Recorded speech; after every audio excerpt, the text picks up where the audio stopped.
Hi, I'm Anjali Rao. My guest today started out playing on this Mumbai cricket ground. These days he's held up as a god and worshipped by millions. He's Sachin Tendulkar and this is Talk Asia.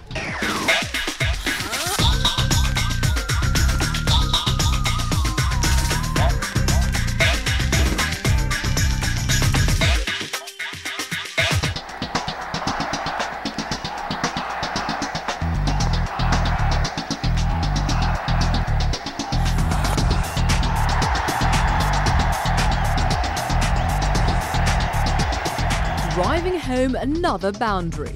Sachin Tendulkar has thrilled crowds for nearly 2 decades, breaking records and earning a reputation as one of cricket's greatest ever batsmen.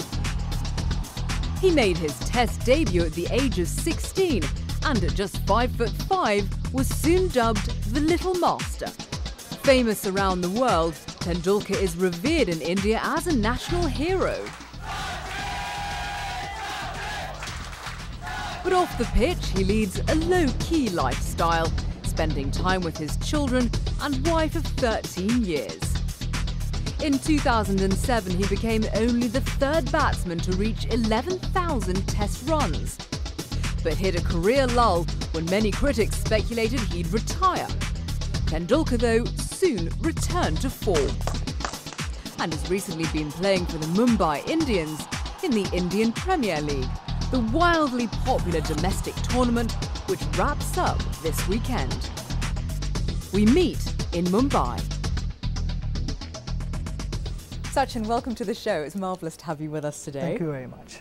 So you're just back from injury and these days you're on a contract with the IPL. That's an institution which has gotten a huge amount of press recently because of the way that it's sort of reinvented cricket.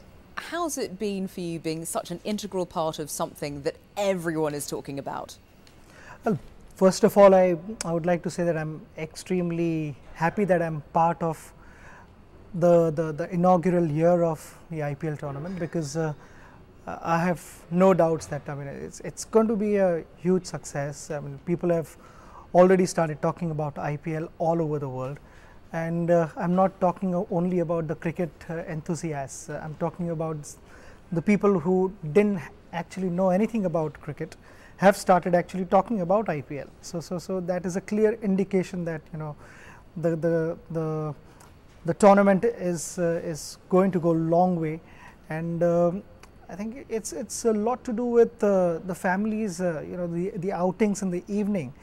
Earlier used to be to the cinemas and watch a movie or a play or something like that. But now it's the evenings could be watched in the form of a cricket match, where the whole family goes out together and they witness a cricket match which is full of action. There is no dull moment there. It's full of excitement. It definitely is a lot more showy than regular cricket. Did you have any reservations about signing up to something that has been criticised by a lot of people for dumbing down the game? I don't personally feel that it's dumbing down the game. It's just another version of cricket. Test cricket is there, and then they started one-day cricket many years ago, and one-day cricket has been a tremendous success, and I don't see any reason, if the game is going to get globalized in the form of IPL or 2020 being introduced, then why not? I mean, it's better for cricket. Let's go back to the start of 2008, right? So you're in Sydney, it's a stunning day. India, sadly, lost the first Test to Australia in Melbourne. You're walking out into the centre of the ground, as you've done, to bat for India so many times. What's going through your head as you've got this massive amount of pressure on you to perform? Sydney, I've always enjoyed playing in Sydney. It's been a special place for me. I've somehow walked in and I always feel that I'm going to score runs here. I'm going to score big runs here. And the ground has been kind to me.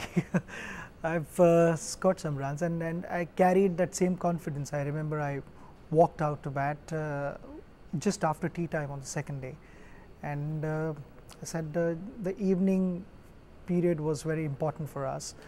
I basically decided that I'm going to play my shots, but I'm going to be selective. I'm going to spend some time in the middle first, and then if I get a ball to put away, I'm going to put it away in the evening, even though just few overs were left. I said I'm going to do that and continue the next day, and it worked. I mean, whatever I had planned, I was able to execute that. So, you know, in the end, I ended up scoring 154 or 155, which was rather satisfying.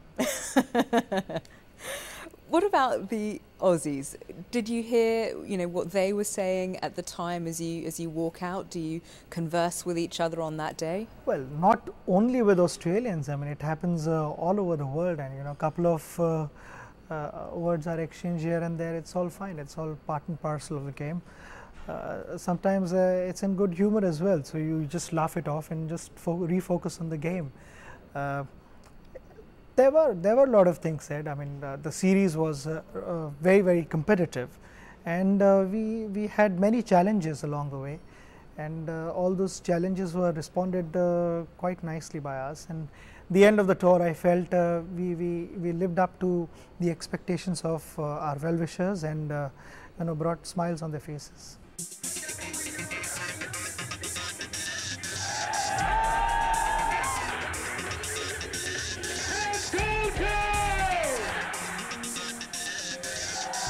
Your performance was undoubtedly stellar on that day, but I guess a lot of people are going to remember that day for being, you know, what happened with Harbhajan Singh, his alleged calling of Andrew Symonds as a monkey.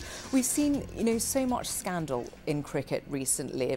Harbhajan Singh also in Slapgate, Shoaib Akhtar and his you know, beating of a teammate with a bat, and then Shane Warne and his text messaging issues.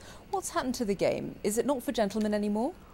Well, I mean, all those things, I know they were a bit unfortunate, but there were certain things which were blown out of proportion, and there were certain things which didn't happen. It's not that it's only happening in today's cricket. I mean, it happened earlier also. There were plenty of controversies earlier as well, but now that there's a lot of media attention on the players, and everything is put under microscope, so sometimes it's blown out of proportion, sometimes the player is at fault. So it's just that you know, there is a lot of hype, and the competition between media has also increased, so they have to live up to the expectations of their bosses. So, you know, it's a combination of all that. You yourself were also embroiled in a scandal where referee Mike Dennis accused you of ball tampering. How did you personally deal with it? I think just leave that. You won't answer that? No, I don't think so. I don't need to get into all those controversial things. Even though the viewers are going to want to know your thoughts on it and how you dealt with it? No. Okay. Not at this time. I would answer some stage, but not at this time. Okay, all right. Yeah. Well, hopefully when you do decide to answer it, you'll pick us. All right. I'll speak to you again. It's a date.